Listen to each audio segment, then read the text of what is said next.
चैत्र का महीना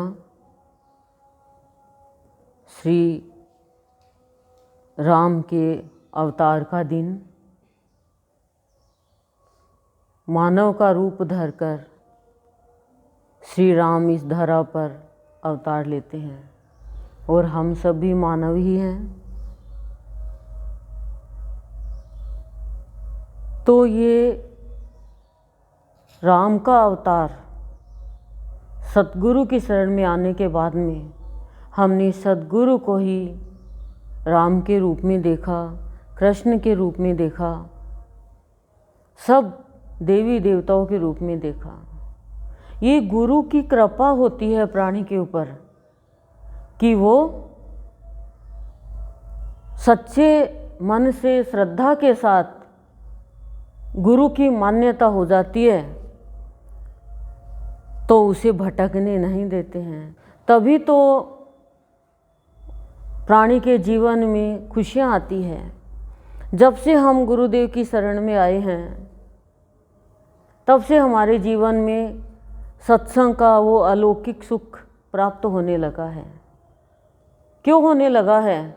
क्योंकि गुरुदेव में ही जब हम सब कुछ देखते हैं, सबको देखते हैं, तो जीवन में शक्ति का प्रादुर्भाव होता है, समझ खुलती है। नहीं प्राणी की, अब आप कहोगे समझ तो सबकी खुलती है, समझ खुलती है, पर उस समझ के हिसाब से हम चलते नहीं, हम चलते अपने हिसाब से हैं। गुरु की शरण में आने के बाद में ये मानो मन मानी छूट गई, यानी मन मानी करनी, तो गुरु की कृपा हो गई। नहीं तो इतनी कृपा है कि हम आ रहे हैं और जा रहे हैं।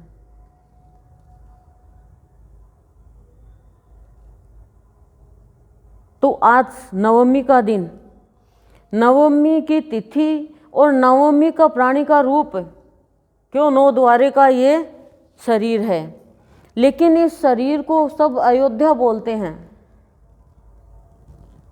बोलते सब है लेकिन अयोध्या बना कोई को ही पाता है। जब राम का जन्म होगा तभी तो अयोध्या बनेगी ना। ये द्वार तो है नो, मकान के भी बहुत द्वार कर लेते हैं हम, लेकिन कोई रह ही नहीं रहा उसमें, तो क्या होगा? गंदगी हो जाएगी। तो राम का जन्म होता है हृदय के अंदर जब गुरु की कृपा हो जाती है। सूक्ष्मता का भाव प्रदान कर रहे हैं गुरुदेव, अवगत करा रहे हैं सूक्ष्मता का भाव कि जब हम श्रद्धा के साथ भावयोगी संत का सत्संग करते हैं तो जीवन राममय बनने का सत्संग करने का शुरू हो जाता, आरंभ हो जाता है। कहने का तात्पर्य क्या है कि राममय जीवन का सत्संग चालू करवाते हैं गुरुदेव। शिव रूप का भाव प्रदान का सत्संग करवाते हैं।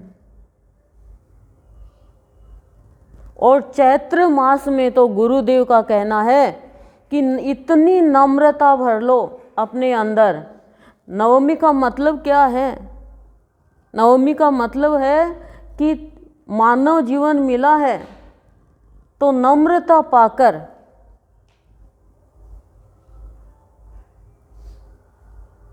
नवम द्वार पर शुद्धता का वातावरण कर पहले,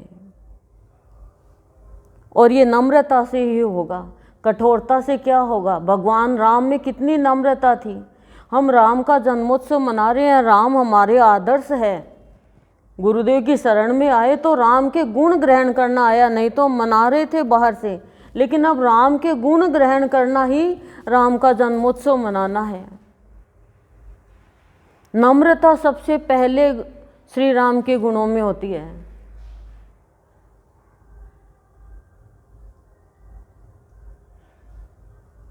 तब प्राणी क्या करता है? भावयोगी संत का सत्संग करता करता, चैत्र से नया साल, नया वर्ष आरंभ होता है हमारा हिंदू शास्त्र के हिसाब से, तो वो चिंता रहित अपने जीवन को बना करके क्या करता है? गुरु के भावों की ज्योत बन करके फिर चंद्र ज्योत बन करके भावों का आलोक फैलाने लग जाता है। लेकिन चिंता रहित कब होगा? जब राममय सत्संग जीवन में आरंभ होगा, यानी राम में मय लीन हो जाएगा वो प्राणी।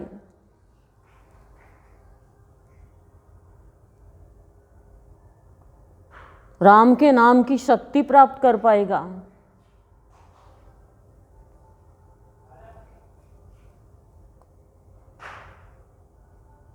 और जब चंद्र ज्योत बन करके भावों को वितरण करने लगेगा तो श्रद्धा के अनुसार, विश्वास के साथ, निष्ठा के साथ गुरु के भावों का पिपासु जो उस चंद्र ज्योत के पास में आएगा, वो उसे अपनी भावों की चंद्र ज्योत वितरण करने लग जाएगा। गुरु का भक्त, भावयोगी संत का भक्त, तो वो भी एक ज्योत से दूसरी ज्योत बन जाएगा और वो भी वितरण करने लगेगा। यही तो गुरु का भाव है, एक से दूसरे में, दूसरे से तीसरे में, तीसरे से चौथे में। लेकिन आना चाहिए ऐसा पात्र, नहीं तो डाल दिया और पात्र टूटा हुआ है, फूटा हुआ है या अंदर से गंदा है तो डाला हुआ असफल हो जाता है। उसके बाद जब भावों का वितरण करते करते भावों का रंग चढ़ जाता है तो प्राकृतिक रंगों में जो रंगा हुआ है और स्थूल के रंगों को मिटाना आ जाता है और सूक्ष्मता के रंग में रंगना आ जाता है। जब तक सूक्ष्म रंग में गुरु नहीं रंगता है, भाव के रंग में, तब तक क्या होता है? आप देखो, श्री राम का अवतार हुआ, लक्ष्मण आए, भरत आए, शत्रुघ्न आए, कितनी खुशियां हैं अयोध्या में। पूरी अयोध्या में खुशियां मनाई जा रही है और सबसे ज़्यादा प्यार कैकेयी कर रही है भगवान को। लेकिन जब चारों भाई पढ़ने के लिए जाते हैं तो राजा दशरथ, चारों रानियां सब दुखी होते हैं। लेकिन पढ़ने के लिए तो गुरुकुल में भेजना ज़रूरी है। और जब पढ़ाई करके आते हैं तो विश्वामित्र जी लेके जाते हैं और फिर शादी होने के बाद में आते हैं तो इतनी खुशियां होती हैं उनके परिवार में कि उनके बराबर तो कोई नहीं, 4-4 बहुएं एक साथ आ गई। और उसके बाद जब राजा बनाने की तैयारी होती है श्री राम को, उस समय कैकेयी विचलित हो जाती है, दशरथ विचलित हो जाते हैं, कौशल्या विचलित हो जाती है, भरत विचलित हो जाते हैं। यही तो हमें शिक्षा लेनी है कि समय एक जैसा नहीं रहता है, स्थिति एक जैसी नहीं रहती है। जो छूटे हुए हैं, वियोग हुआ है, उनका मिलाप भी होता है, योग भी होता है, और जो योग हुआ है उनका वियोग भी हो सकता है।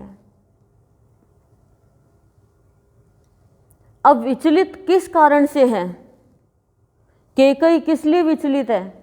कि मेरे बेटे को सिंहासन मिले, राजा बने। क्यों? क्योंकि मंथरा ने कैकेयी को भड़का दिया।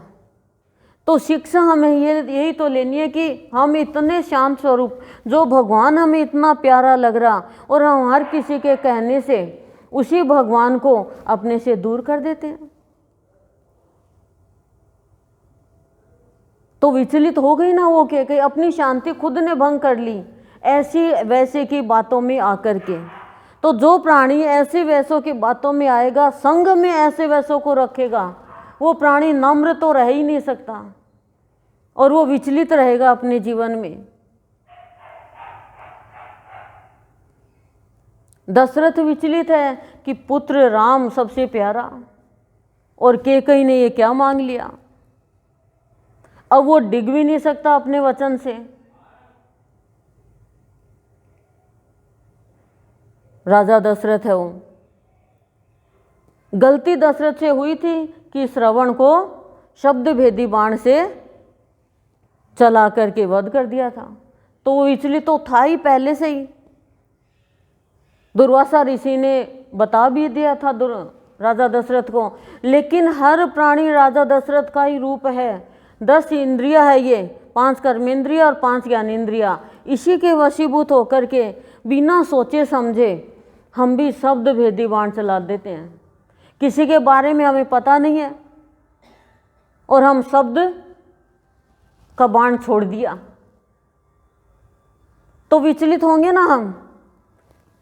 बेहोश पड़ा है, हमारी भी ये बेहोश पड़ी है सारी। बताओ आप, यही तो शिक्षा दे रही है ये रामायण कि राजा दशरथ ने त्रेता में शब्द भेदी बाण चलाया था बिना सोचे समझे। वो ही शब्द भेदी बाण आज चला रहे हैं लोग, निंदा करके, बुराई करके, अपशब्द बोल के, अनादर करके, अच्छों को बुरा बता के, घर में क्लेश करके, किसी के जीवन में क्लेश करके खुद के जीवन में ही ले लेता राजा दशरथ। बड़ा राम का तो पिता है पर राम को राम पहचाना नहीं। पहचान लेते इंद्रियों के द्वारा, कर्मेंद्रियों के द्वारा, तो सोचते मेरा तो भगवान त्रिलोकी का नाथ है। लेकिन मोह है, हमारी इंद्रिया कर्मेंद्रिया मोह में पड़ी रहती है। कौशल्या विचलित है कि बेटा बहू देखो वनवास जाए। आज हमारे परिवार वाले बच्चे हैं, बहू है, बेटे हैं, बेटी हैं, 2 दिन के लिए भी बाहर जाते हैं तो हम कितने विचलित हो जाते हैं। आधी घंटा लेट आते हैं तो विचलित हो जाते हैं। उनको तो इतना वो व्रत करने को, पालन करने को बोला गया कि वनवास में रहेंगे, वलकल पहनेंगे, और इतनी कोमलांगी सीता तो अब बहू ने कहा मैं भी चलूंगी तो और भी विचलित हो गई हो। उधर पति परेशान, इधर बेटे बहू जा रहे हैं। भरत को पता चला तो विचलित हो गया। देखो संग हम करते हैं तो प्रारब्ध भी हमारा चलता है। कौशल्या की तो कोई गलती नहीं थी, ऐसे ही जब भक्ति करते हैं तो गलती नहीं होती है, फिर भी हम विचलित हो जाते हैं। क्यों? संग के कारण अपने दूर हो जाते हैं फिर। और भरत विचलित है इसलिए कि मेरा आराध्य है मेरा भगवान मेरा इष्ट, और मेरी माँ की गलती के कारण मेरे से दूर चला गया, मेरे कलंक लग गया। विचलित है, ये हर प्राणी की कहानी है। लेकिन भरत ने जो प्रचलित है, सत्य युग से हवन चला आ रहा है, प्रचलित है ये हवन से बहुत कष्ट है, चिंता है, परेशानी है, सब जल के भस्म होते हैं। बहुत बड़ा महत्व है हवन का, यज्ञ का। देखो ऋषि मुनि यज्ञ के द्वारा ही सब प्रकट करते हैं। द्रौपदी देखो, दृष्टिद्युम्न देखो, राजा दशरथ ने भी यज्ञ किया था श्री राम की प्राप्ति के लिए, पुत्र प्राप्ति के लिए। किसी को भी आप देखो यज्ञ के द्वारा ही प्राप्त हुए थे। विश्वामित्र जी ने कितने हथियार निकाले यज्ञ से। तो यज्ञ का बहुत बड़ा महत्व है। यज्ञ को हम, हवन को ऐसे छोटा नहीं लेना चाहिए। गुरुदेव का प्रवचन भी है संतमणि में यज्ञ के ऊपर। संकीर्णता, तुच्छता, दीनहीन भाव जल के भस्म होते हैं। और भक्ति नहीं छोड़ी उन्होंने, तो अपनी भक्ति में ही लीन रहे, राम की भक्ति में। ये अभी तक प्रचलित है ये भाव। भरत को राम से भी बड़ा बताया कि संत है भरत, पर विचलित है वो भगवान के लिए कि 14 वर्ष के बाद में एक दिन भी यदि नहीं आए तो मैं आत्मदाह कर लूंगा। लेकिन भगवान के लिए विचलित है। फिर कैकेयी भी पश्चाताप कर रही है। जैसे ही 14 वर्ष पूरे हुए सब सम्मिलित हो गए, खुशियां मनाने लग गए, राम भरत मिलाप हो गया। कहने का तात्पर्य क्या है? कहने का तात्पर्य कि हम सब सत्संग करते हैं, सद्गुरु हमें वो ज्ञान प्राप्त कराते हैं, लेकिन हम उस ज्ञान को प्राप्त करके संतमणि के द्वारा, साहित्य के द्वारा, भाव निर्जनी के द्वारा और भी ग्रंथों के द्वारा हमें अपनी ग्रंथियों को खोलना आना चाहिए सत्संग में आकर के। लेकिन हम यहाँ पे तो सुनते हैं, बाहर जाके हम और झंझट नया चालू कर देते हैं। करना चाहिए जो पुराना किया उसका पश्चाताप के लिए जीवन यापन होना चाहिए हमारा। लेकिन हम पश्चाताप तो कर नहीं पाएंगे क्योंकि हम अपनी गलती मानते नहीं हैं, और फिर हम और नया झंझट चालू कर देते हैं और संगी सहेलियों में आके और बुराई चालू कर देते हैं। तो क्या होता है, हम विचलित हो जाते हैं। सत्संग करते हुए हम विचलित हो जाते हैं, चिंता रहित जीवन नहीं बिता पाते हैं। तो गुरुदेव इतना हमें अलौकिक भाव दे रहे हैं, अद्भुत भाव दे रहे हैं कि हमारा जीवन सुंदर बने, हम अपने साथियों का जीवन सुंदर बनाए। गृहस्थी में रहकर हमारे गुरुदेव का सत्संग कोई कष्ट साध्य नहीं है कि तुम कष्ट सहन करके कुछ करो, भाव में रह के करो, भावना को शुद्ध रखो। यदि भावना शुद्ध है तो ये मनुष्य जीवन जो अवसर के रूप में मिला है, ये महोत्सव बन जाएगा हमारा। नहीं तो प्राणी के खुद के कर्म के कारण प्राणी चिंता में जाता है, चिंता रहित तो हो नहीं पाता है। राममय जीवन क्यों नहीं बना पा रहे हैं? राम के गुणों को ग्रहण नहीं कर पा रहे हैं। गुरुदेव जो हमें बता रहे हैं उनको हम ग्रहण नहीं कर पा रहे हैं। तभी से तो रामायण का आरंभ हो गया ना, जब से कैकेयी ने 2 वचन मांग लिए, तभी से दुख का समय चालू हो गया। खुशियाँ खुशियाँ थी। ऐसे हमारे जीवन में खुशियाँ तो गुरुदेव दे ही रहे हैं, लेकिन हम भी ऐसे ही किरदार निभा रहे हैं और ऐसों के कहने से किरदार निभा रहे हैं, तो हम हमारे जीवन में ही बुराई फैला रहे हैं। तो रामायण जो कह रही है उसको हम शिक्षा लेके शिक्षित बने, तभी तो राममय जीवन बनेगा ना। कैसे राममय जीवन बनेगा? नहीं, राममय जीवन क्या है? नम्रता में रहना है और झुक के चलना है। राम अशांत नहीं हुए, राम विचलित नहीं हुए, राम के अंदर धैर्य था, क्योंकि राम को तो दिव्य दृष्टि थी, राम तो ईश्वर है, पर मानव जीवन की मर्यादा नहीं तोड़ी राम ने।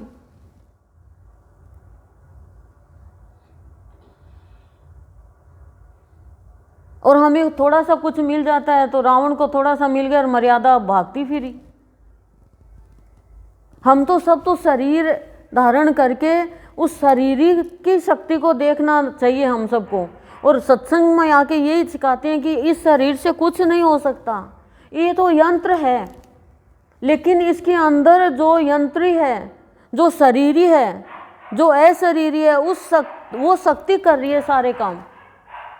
हम ये सोच ले हमारे द्वारा कुछ अच्छा हो गया, नहीं, हमारे अंदर कोई शक्ति नहीं है, हम पलक भी नहीं झपक सकते उसके बिना, सब उसकी कृपा है, वो प्रकृति नियामक है। लेकिन जो हम पढ़े, जो हम सुने, जो हम यहाँ पर आकर के श्रवण करें, उसका हम अध्ययन करें, अपने आप में मनन करें, चिंतन करें और उसके मुताबिक जीवन बनाए। एक दूसरे की बातों में आकर के हम अपने ही जीवन को क्लेश युक्त कर लेते हैं। यह तो क्लेश मुक्त जीवन होना चाहिए। श्री राम देखो, सबसे बड़ा भाव निर्लिप्त भाव, इतना राम के साथ में किया, लेकिन देवों को अपना स्थान दिला दिया, वेदों की मर्यादा बनाए रखी, ऋषि मुनियों की राक्षसों से रक्षा करी। ये नहीं कहा हमारा क्या है, नहीं। तो राममय जीवन यही तो है कि राम के गुणों को हम ग्रहण करें, और भावयोगी का सत्संग तो राममय सत्संग है। उस शक्ति से हमें वंचित नहीं रहने देंगे गुरुदेव, लेकिन कभी भी कर्ता बन के कुछ नहीं कर सकते। गुरुदेव क्या कहते हैं, संत मणि में भी है कि आप कैसे भाव देते हो, कैसे भक्ति देते हो, आपको क्या नहीं अच्छा लगता। बोले पहले मैं अहंकार रूपी बलि लेता हूँ मेरे भक्तों की, और फिर भी वापस अहंकार ले आता है, वो फिर भी वापस प्रपंच कर लेता है, वापस झंझटों में फंस जाता है, तो फिर मैं कुछ ही नहीं कर सकता, वापस संशय ले आता है, तो फिर वो उसके ऊपर ही छोड़ देता हूँ मैं। क्योंकि रावण को भी श्री राम ने 3 बार समझाया, नहीं समझा तो राम को फिर अपना काम करना ही पड़ा। बताओ आप, यहाँ पे यही तो गुरुदेव हमें शिक्षा देते हैं। नकारात्मकता तो सुई की नोक जितनी भी नहीं रहती है गुरुदेव के सत्संग में आने के बाद में, लेकिन ये जो आसुरी गुण है ये तो हमारे हटने ही चाहिए, तभी राममय जीवन बनेगा, राममय राज्य हो गया। फिर वापस वैसी की वैसी खुशियां हो गई। राम ने तो राजा दशरथ को भी कहा था, भरत को भी कहा था कि कैकेयी को माफ करो, ये नहीं कहा कि इनको सजा दो। भरत तो फिर भी माँ को मतलब देख ही नहीं रहा माँ की तरफ, लेकिन नहीं, हनुमान जी भी पहले कैकेयी से मिलने गए कि माँ यदि तू ऐसा किरदार नहीं निभाती तो मेरे राम मुझे कैसे मिलते। उनके लिए तो कोई दुष्ट नहीं है, लेकिन गुण अच्छे रखेंगे तो हम विचलित नहीं करेंगे वो अवगुण। अवगुणों से इंसान महान होता है या गुणों से? तो फिर अवगुणों को क्यों धारण कर रखा है? और अवगुण गुण दोनों ही हट जाते हैं, फिर तो गुरु गुणातीत बना देता है। तो सात्विक कर्म करते हुए, सात्विक विचार रखते हुए, सात्विक बुद्धि को धारण किए हुए और सात्विक विचार और सद्भावना रखते हुए जीवन यापन करें तो राममय होगा। सब अपना अपना किरदार निभा रहे हैं। तो गुरु जब आ जाता है जीवन में, और वो भी भावयोगी संत, और उसके बाद में भी यदि हमारा राममय जीवन नहीं बनाया, शिव का भाव नहीं मिला, चिंता रहित नहीं हुआ, तो फिर हमारा जीवन है वो जैसे चल रहा है वैसे चल ही रहा है। फिर गुरु भी क्या करेंगे? बार बार से तो मना ही रहे हैं। तो गुण ग्रहण करना है श्री राम के, और नम्रतापूर्वक जीवन यापन करते हुए, खुशी खुशी सबको खुशी देते हुए और खुद को सबको खुश रखते हुए खुद को खुश रहना है। तभी तो खुशियाँ बांटना है। ये बताओ, मिठाई सभी बांट देते हैं, कपड़ा सभी बांट देते हैं, और चीज़ बांट देते हैं, लेकिन खुशी तो कोई कोई बांटता है। और जो खुशी बांटता है वही तो ईश्वर का गुण है, वही तो परमात्मा का गुण है। खुशी बांटने का क्या है कि बताओ क्या है? खुशी बांटने का अर्थ क्या है? कि ये नहीं है कि कोई गलत कर रहा उसको भी आप नज़रअंदाज कर दो। आप अपनी तरफ से बुरा मत करो, किसी का भी बदला मत लो, यही खुशी है। आप अपनी तरफ से किसी को बुराई के रास्ते पे मत चलाओ, आप अवगुण मत दिखाओ किसी को, नहीं तो वो खुशी, किसी की खुशी में हमने आग लगा दी तो हमारी खुशियाँ खत्म। यही तो क्या था मंथरा ने, और कैकेयी ने अपनी खुशियों में आग लगा ली। ठीक है, नियति ने किया था, सब कुछ फिक्स था, हम जानते भी हैं चीज़, लेकिन फिर भी शिक्षा तो यही दे रही है ना ये रामायण। और फिर सब सम्मिलित हो गए, जब सारा शांत हो गया, रावण राज्य खत्म हो गया, राम राज्य हो गया। तो ऐसे ही गुरुदेव कह रहे हैं, जब राममय राज्य होगा तो सब सम्मिलित हो जाएंगे, खुशी में, प्यार में, भाव में। तो आज देखो हमारा यही तो जीवन, हम सब सम्मिलित होते हैं दो समय, सुबह और शाम। बताओ नहीं होते क्या? सम्मिलित हो रहे हैं अब, यानी वियोग खत्म हो गया, योग की तैयारी है। लेकिन नए नए बुराई के रास्ते निकालोगे तो नहीं होगा।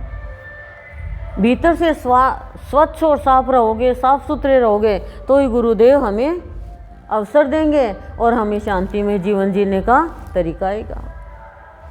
ओम शांति ही शांति ही शांति ही प्रशांति।